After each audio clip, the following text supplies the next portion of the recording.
Okay, so in this section or series of lectures, what we're going to do is go over a recommendation strategy development worksheet. And this is an Excel-based tool. It's a really nice tool for helping us to actually build a strategy logic using this correlation analysis plot that we just created. So you can see we've got a correlation analysis plot. We can extract some insights, but we want to do it in a structured way, and that's what this Excel will do. So if you go to your files, to get started, what we want to do is open up this file. So just click here. Okay, and it should open up this file. This is the Recommendation Strategy Development Worksheet. You can see up here it's got recommendation algorithm strategy, the purpose. So the purpose for this is to enable an immediate manager to reduce attrition using an automated recommendation system.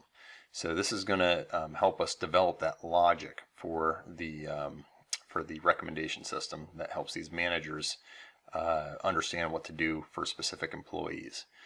The strategy logic is going to use our correlation analysis to determine logical strategies that can be adjusted via stakeholder feedback.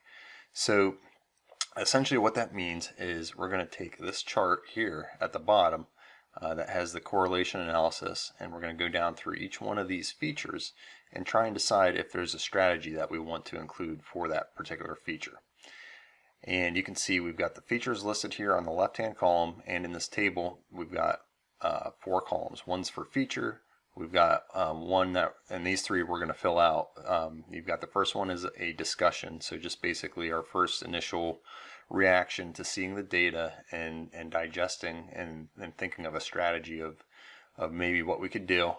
So then the strategy will go in this column, and then we can actually try and group these strategies, which is a nice thing to do when you're trying to develop a cohesive recommendation algorithm.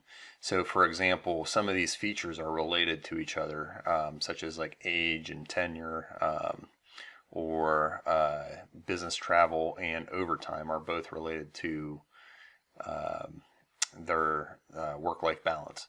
So you'd want to group those together and coordinate a strategy. So that's what this strategy group is going to help us do. Okay, so that's an overview of the worksheet. In the next section of lectures, what we'll do is we'll go down through and actually fill this out.